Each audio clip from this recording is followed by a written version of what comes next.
The next speaker is again attempting his project 8 from the completed communication manual. His evaluator is Master Bhaskar. He is a CA by profession.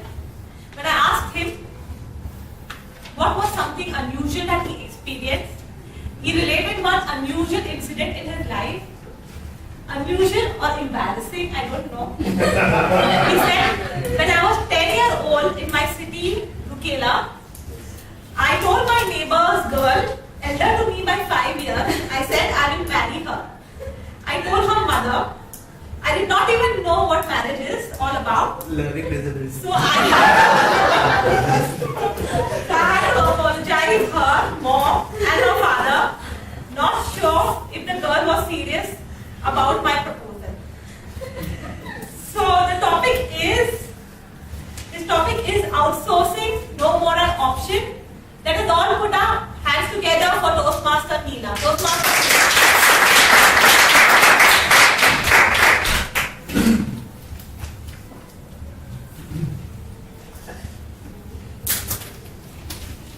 Change.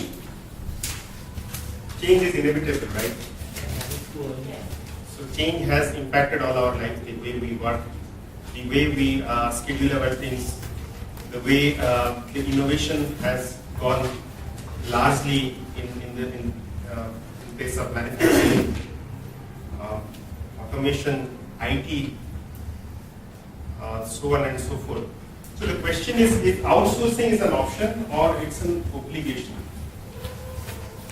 If you go back to the history, TCS was the first company which started out, which was established in 1968, and the first organization to do outsourcing business with Guru's computers in those times. And it was led by FC Kohli, none other than the IT, the father of Indian IT. So he was a visionary. He understood that outsourcing is not an option, rather it's a must for the organization to succeed, to survive. Because if you go back to our day-to-day life, the mobile phones has become part and parcel. It stays right with us most of the time. And why? Because now this phone has gone to a level which is basically used for social interactions, used for official communications, used for obviously phone calls and so on and so forth. So innovation, so the topic is whether it's an option or an obligation. So companies now struggle for increased capital. They don't have a lot of money. The shareholders have not really increasing. The share values have come down. There are not major innovation that is happening. And how it is going to happen? Across the industry, the R&D spend have gone down. The R&D spend, the defense spending have gone down across different countries. So capital is a big issue for all the organizations. Like I said, innovation is must. Be it hybrid cars, be it Android, be it solar panel. These are the new trend that is coming, and that's a must because that influences the survival of the business or the organizations who really go for these products. Companies also want to reduce this operational cost. What does that mean? They have a lot of expenses for their day-to-day operations cost. If you take an example of any IT company, their operations means supporting their applications, supporting their infrastructure, people, employees, and many other like AMCs, advanced technical support. You can take an example of your household equipment. You have an AMC for your microwave, AMC for your washing machine, AMC for your exhaust, air conditioning, so on and so forth.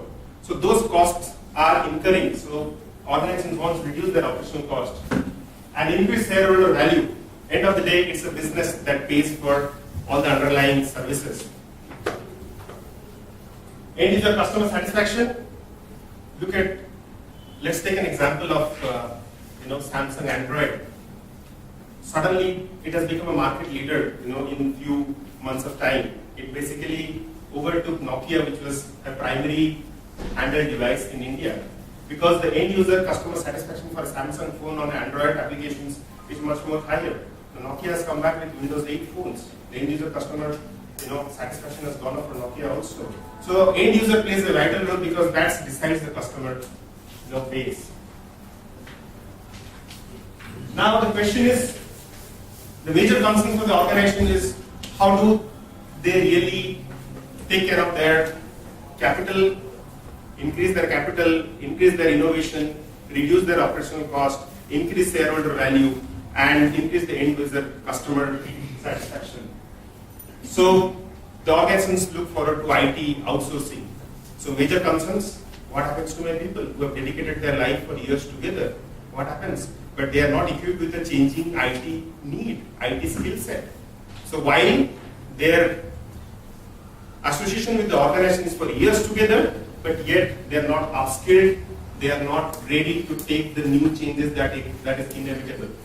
So major concerns for outsourcing for any of the CXO level is what happens to my people? What happens to my assets? We have invested so much of money into assets, computer, IT, data centers, applications. So what happens to them? That is a life cycle for all those assets. What happens after 4 years? What happens to our phone after 2 years? Do we get a value for the money that we have invested? No, that's a big concern for the organization. What happens to my assets?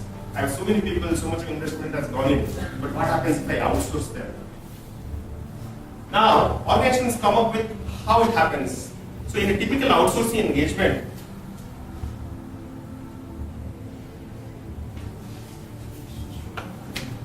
sorry for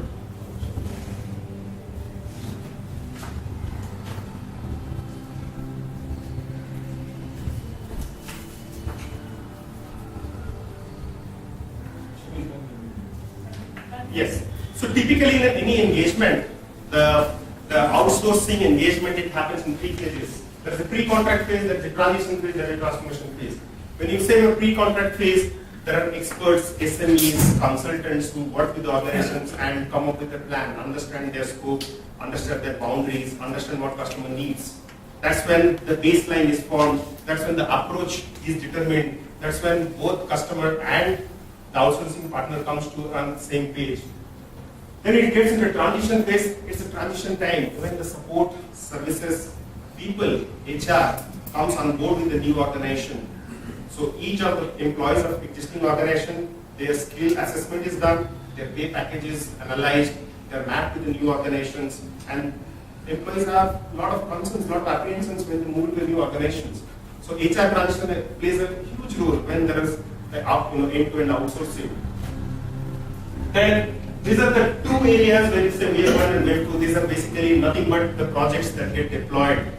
Because if you take as is the way customer operates and you run the same